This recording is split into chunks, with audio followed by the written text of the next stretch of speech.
nostro piccolo, la nostra Concordia, cosa comporta il federalismo, se così possiamo ancora definirlo, penso che sia decaduto nella sua definizione, e le manovre finanziarie che si sono succedute da luglio a settembre.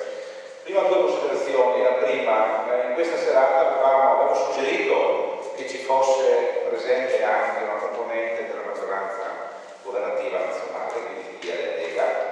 Ho chiesto personalmente io anche a nuovi illustri, insomma, di poter mandarci qualcuno a confrontarci, perché io posso credere finché voglio a Marco Stradiotto, ma lui racconta la sua parte. Io credo che non siano neanche venuti, perché sostenere lo studio che è stato fatto da Marco Stradiotto in questi anni non sia neanche semplice, ed è stato riconosciuto, lo sapevo che avevo intervistato a Lecco, ma so anche che è stato pubblicato sul studio sui maggiori giornali nazionali, dando un merito, insomma, uno che probabilmente si guadagna il suo compenso di senatore. Mi dispiace una cosa, avevo chiesto al Circolo del PD di Concordia di fare una promozione ampia e capillare di questa serata. Di fatto, questi giorni ho visto sulle buche delle lettere di Concordia tanti inviti fatti portati a mano casa per casa. Credevo che ci fosse una partecipazione maggiore. Questo mi dà un feedback, un segnale molto positivo. E questo, senza andare in altre considerazioni, che la gente non si sta rendendo conto della gravità della situazione. Non si sta rendendo conto. E spero prenda atto, insomma, di quanto sta succedendo.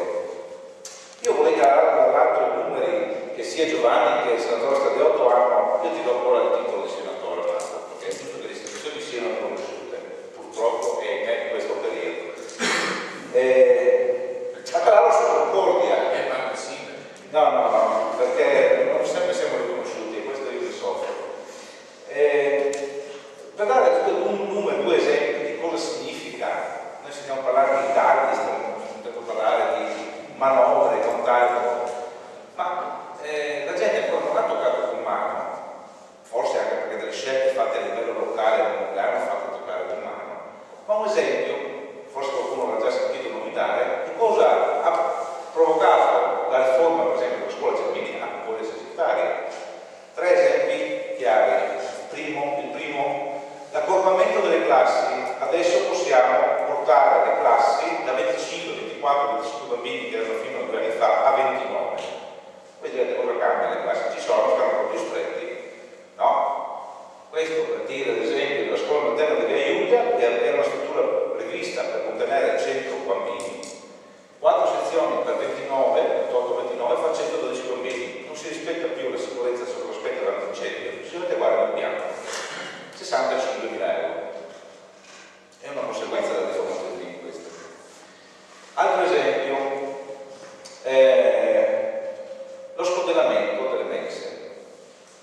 I tagli che hanno portato a ridurre Paolo Guerrieri con la dirigente amministrativa del nostro istituto comprensivo. In 3 anni da 21 bidelli, lasciatemi chiamare così, adesso si chiamano collaboratori scolastici, a 14 ad oggi, 7 persone in meno sulle scuole. Non riescono più a fare tutti i servizi, devono occuparsi di tutto tranne che dello scodellamento. È stata fatta una trattativa con loro, ho detto no, non ce la facciamo, diamo in carico la ditta che fa la mensa. 200 giorni scolastici, 10 ore al giorno, persone esterne che vengono presso le nostre scuole a scodellare il cibo a 20 euro all'ora, 40.000 euro all'anno. Terzo esempio fresco di quest'anno, sono state diminuite le ore scolastiche da 30 a 27. Il nostro istituto comprensivo ha deciso di fare per tutte le classi delle scuole elementari un orario uguale, quindi far chiudere le scuole a mezzogiorno e mezzo. Voi direte che problema c'è? Il problema è che abbiamo la seconda linea di autobus trasporto scolastico che paga 25.000 euro, 65, 40, più 25 a 130.000 euro. Questi sono costi che i cittadini di Concordia non hanno toccato con mano, perché io non sono andato dalle famiglie a dire pagami di più trasporto, pagami di più con mensa, e queste sono scelte politiche, ma le abbiamo supportate noi con dei risparmi che abbiamo fatto su altri campi. Però questi soldi lo potevano investire per dare un servizio maggiore ai cittadini di Concordia. In questo senso ci hanno messo tasche dei cittadini. Per dire che non ci accorgiamo, in Italia sentiamo parlare, prima Marco, il senatore Stagliotto, ha fatto un accenno delle detrazioni che noi possiamo costruire nella nostra deduzione dei redditi. Dal prossimo anno inizieremo a toccare. Se spesso ci è capitato di risaldare con pochi euro la nostra deduzione dei redditi, adesso qualche euro in più lo troveremo nel 2012 e soprattutto nel 2013. Se prima si scaricava una prestazione sanitaria del 20%, non si potrà più scaricare il 20%. Questi sono costi che dovrebbero sostenere. Un accenno veloce, giusto per dare anche questo dato. Comune più indebitato d'Italia, Torino, 5.000 euro per abitante, media nazionale, correggimi se sbaglio, mi pare siamo attorno a 1.600 euro, Mongolia è 500 euro di debito per abitante. Mongolia negli ultimi 3 anni non ha acceso un punto, si è indebitata maggiormente. Il famoso patto di stabilità, e dopo qualcuno ci accusa anche di essere di aver trovato degli alibi, però ci sono delle cose veramente strane. Noi facciamo un bilancio di previsione e facciamo sì che il patto di stabilità venga rispettato in base anche degli accordi che facciamo con gli enti sovracomunali, province, regioni, Stato. Se una regione ci dice caro sindaco ti diamo un contributo per realizzare quell'opera di 500.000 euro e addirittura ti dice se la realizzi entro quella data ti diamo anche un premio, tu fai le cose, arrivi a quella data, fai il lavoro e dopo ti senti dire guarda che noi abbiamo fatto di stabilità, non sono trasferiti i soldi. È una scelta che ha fatto il sindaco, quella di non ricevere il contributo, o è una scelta che ha fatto la regione, quella di non darla? E ci compromette il nostro patto di stabilità. Altra informazione, diceva bene prima il senatore quando dice attenti che se non spendete i soldi che avete nelle tasche, Concordia attualmente può avere 5 milioni di opere pubbliche da poter fare domani mattina, non può farlo, alimentando l'economia locale, alimentando le imprese, dando anche posti di lavoro. Addirittura ci sono sempre, ma sono sicuro che succederà, perché è già capitato, dei contributi già assegnati su dei bandi regionali che stanno per essere revocati. C'è un graduatoria, 10 comuni hanno ottenuto la possibilità di accedere a questo contributo, probabilmente verranno cancellati. Altre informazioni che do ti dicono tu, caro comune di Concordia, puoi fare questa opera pubblica se la realizzi entro il 31/12/2012 ti do il contributo. Se non la fai entro quella data vuol dire che non hai bisogno e quindi ti tolgo il. Da una parte ti obbligano a fare, dall'altra ti dicono non fare perché si fa il patto di stabilità. Cioè queste sono le contraddizioni che noi sindaci ci troviamo a operare tutti i giorni. E quello che fa rabbia che quando siamo nelle conferenze dei sindaci, quindi ci troviamo con colleghi di vari schieramenti politici, centro-sinistra e centro-destra, la stessa cosa la soffrono i sindaci anche di centro-destra, perché forse saranno un po' più agevolati su certi aspetti, nelle contribuzioni a livello superiore, ma anche loro devono fare rispettare il bilancio e fare rispettare i patti di stabilità.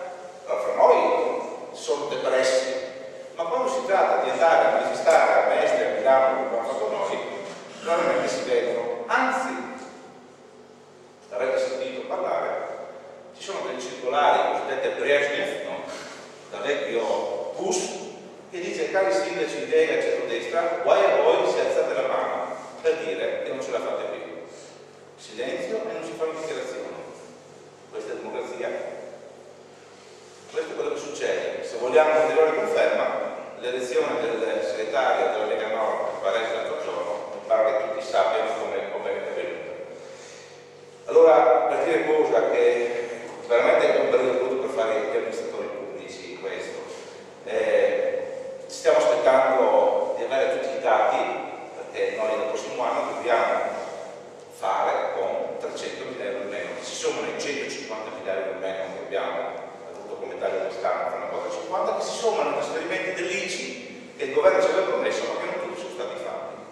Questa è la situazione come si troviamo a governare. Chiaramente siamo preoccupati, ma chiaramente cerchiamo di fare il nostro meglio per garantire la qualità dei servizi, perché ormai, credetemi, la nostra posizione è quella di sindaci commissariali. Addirittura l'ultima manovra finanziaria ci indica gli orari quando fare le giunte e i consigli comunali. Ci indicano da Roma quando fare le giunte e i consigli comunali. Ci ci dicono quanto possiamo spendere e quanto non possiamo spendere, ci dicono quanto possiamo aumentare e quanto non possiamo aumentare. Questo è un commissariamento. Questa è l'autonomia che oggi i sindaci d'Italia hanno. Ma non ci preoccupiamo, andiamo avanti, lavoriamo, cerchiamo di fare questo meglio. La nostra attenzione per il futuro sarà esclusivamente verso le politiche sociali, che saranno quelle che avranno più bisogno. Cercheremo di far confluire tutte le risorse finanziarie immaginabili possibili su questo settore, perché come diceva il senatore prima, di lunedì in lunedì la coda davanti agli uffici di persone che rimangono disoccupate, senza lavoro e che siamo al punto di dover